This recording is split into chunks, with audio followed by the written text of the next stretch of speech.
Praise the Lord. இயேசுவின் ரத்தம் ஜெயம். தினமும் இயேசு நிகழ்ச்சிக்கு உங்களை கர்த்தராகிய இயேசு கிறிஸ்துவின் நாமத்தில் வரவேற்கிறேன். செய்தியின் தலைப்பு: தேவனுடைய அன்பை சந்தேகப்படாதீர்கள்.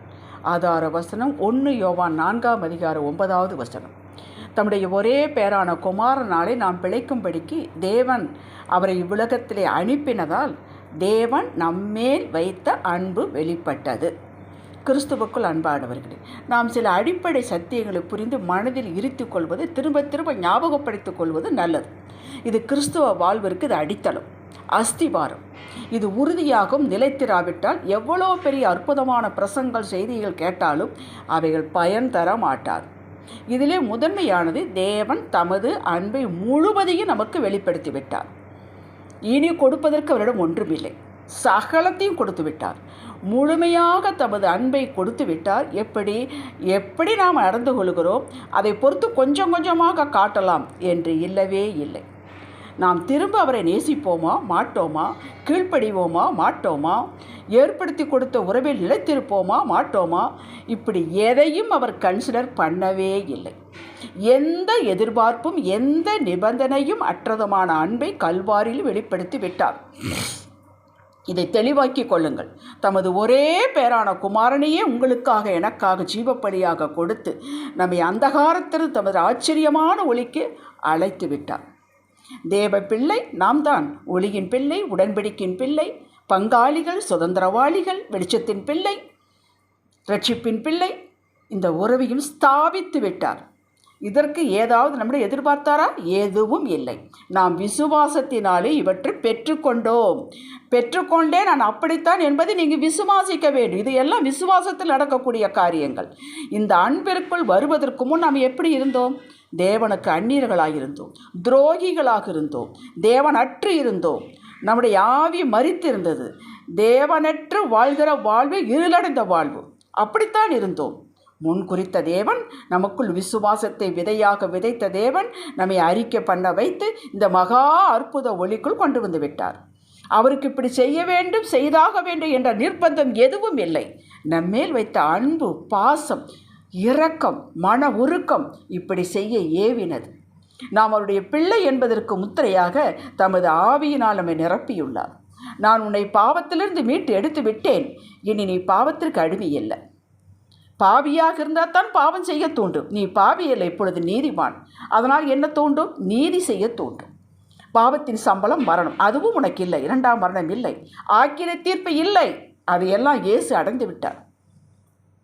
எனக்கு அடிமை என்று சொல்லாமல் என் ஜனம், என் பிள்ளை, எனது அன்பின் முத்திரை என்கிறார்.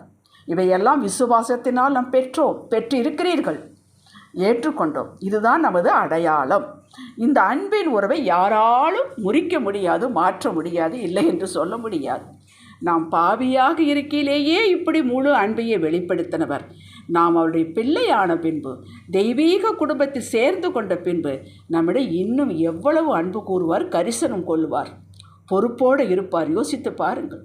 தம்முடைய சொந்த குமாரன் என்று பாராமல் நம்ம எல்லாருக்காகவும் அவரை ஒப்பு கொடுத்தவர். அவரோடே கூட மற்ற எல்லாவற்றையும் நமக்கு அருளாதிருப்பது எப்படி என்று கேட்கிறார். ரோமர் 8:32. ஜெபித்த காரியங்களுக்கு தடை வந்தாலோ, காரியங்கள் மாறாக நடந்தாலோ, தாமதித்தாலோ, கர்த்தர் என்னுடைய அன்பு கூறவில்லையோ, கோபமாக இருக்கிறாரோ என்று எண்ணாதீர்கள். இப்படி தூண்டி விடுகிறவன் பிசாசு.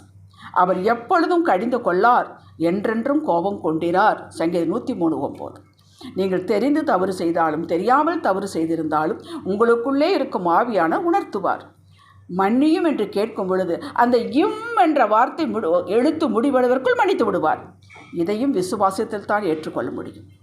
மன்னிப்பு பெற்றபின் குற்ற மனசாட்சியோடு கர்த்தரிடம் வராதீர்கள். மேற்குக்கும் கிழக்கிற்கும் எவ்வளவு தூரமோ அவ்வளவு தூரமாய் நம்முடைய பாவங்களை விலக்கிவிட்டார். நம்புங்கள். ஆனால் செய்த தவறையே மீண்டும் மீண்டும் செய்யாமல் இருக்க கவனமாகிருங்கள். அது நம்முடைய முன்னேற்றத்திற்கு தடையாக இருக்கும். இதற்கும் காலைதோறும் கிருபை தருகிறார். இப்படி விவரிக்க முடியாத நம்மேல் அன்பு செலுத்துகிற தகப்பனிடம் நாம் அன்பு செலுத்த வேண்டாமா? நாமும் அன்பு செலுத்த வேண்டும். என் பிள்ளைகளே, வசனத்தினாலும் நாவினாலும் அல்ல, கிரியையினாலும் உண்மையினாலும் அன்பு கூற கடவோம் என்று சொன்னார். 1 யோவான் 3:18. கர்த்தர் வாயினாலே சொன்னதை கல்வாரியில் யாவரும் காணும் பண்ணும். அது ரகசியமான செயல் அல்ல, பப்ளிக்காக யாரும் காணும் பண்ணும் செய்து முடித்து தமது அன்பை விளங்க பண்ணினார். இதை உறுதிப்படுத்துவதற்கு ரோமர் 5ஆம் அதிகாரம் 8-10 உள்ள வசனங்களை தயவுசெய்து வாசியுங்கள். இந்த வசனங்கள் உறுதிப்படுத்துகிறது. கர்த்தரிடம் அன்பு கூறுதலும் பிற மனிதரிடம் அன்பு கூறுதலும் நம்முடைய கிரியையினாலே நமது அன்பை அவர் எப்படி கிரியையினால் அன்பை வெளிப்படுத்தினாரோ நாம் வாயில சொல்லி கொண்டிருக்கக்கூடாது. கிரியையினாலே, நம்முடைய பேச்சினாலே, நம்முடைய கீழ்ப்படிதனாலே, நம்முடைய செயலினாலே நம்முடைய அன்பு செலுத்த வேண்டும். நம்முடைய அன்பை அவருக்கு காட்ட வேண்டும். நாம் அவரை பிரியப்படுத்த வேண்டும். கர்த்தரிடம் எப்படி என்ன கொடுத்து அன்பு செய்வது? நாம் தேவனுடைய கற்பனைகளை, அவருடைய வசனம், கட்டளை, பிரமாணங்களுக்கு கை கொள்வதே அவரிடத்தில் அன்பு கூறுதலாகும். அவருடைய கட்டளைகள் எல்லாம் பாரமானவைகள் அல்ல, அது கஷ்டமானவைகள் அல்ல. மத்தேயு 11ஆம் அதிகாரம் 28, 29, 30 வசனங்களை படியுங்கள். இயேசு சொல்கிற அவைகள் எல்லாம் பாரமானவைகள் அல்ல. ஆவியானவருக்கு கீழ்ப்படுதல், சின்ன சின்ன விஷயங்களில் கீழ்ப்படுதல் நாம் அன்பை காட்டுகிறோம். கர்த்தரை அதிகாலமே தேடுதல், ஆராதனை செய்தல், துதித்தல், நன்றி செலுத்துதல், ஸ்தோத்திரம் செய்தல், இவைகள் ஏதாவது கிடைக்கும் என்று செய்யக்கூடாது. நம்ம அப்பா, நம்ம அன்பின் அப்பா, அன்பின் அடிப்படையில் செய்ய வேண்டும். இது நம்ம அவருக்கு செய்யக்கூடிய ஒரு மகிமை, ஒரு கணம். இது நாம் செய்ய வேண்டும். மொத்தத்தில் தேவனை பிரியப்படுத்துதல் நம் அன்பை காட்டுவதாகும். எப்பொழுது அவர் பிரியப்படுவார்? அவருடைய சொல்லுக்கு கீழ்ப்படியும் போது பிரியப்படுவார். தைரியமாக இருக்கும் பொழுது பிரியப்படுவார். விசுவாசமாக நாம் நிலைத்திருக்கும் போது பிரியப்படுவார். காத்திருக்கும் போது பிரியப்படுவார். வேதத்தை எடுத்து வாசி பாருங்கள். தமக்கு பயந்து தமக்கு காத்திருக்கிறோமே கர்த்தர் பிரியமாய் இருக்கிறார் என்று இருக்கிறோம். அவரை நாம் பிரியப்படுத்த வேண்டும். அவருக்கு பிரியமானதை செய்ய வேண்டும். இதற்கு முறையாக தரமான நேரம் எடுத்து வேதம் வாசிக்க வேண்டும். தியானத்தோடு வாசிக்கும் போது வார்த்தையின் மூலம் பேசுவார்.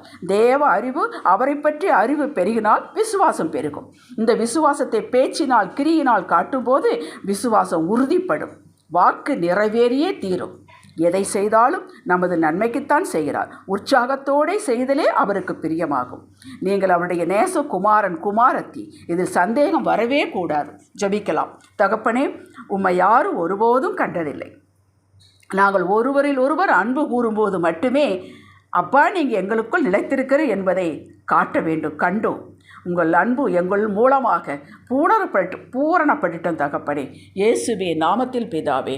ஆமேன். அல்லேலூயா.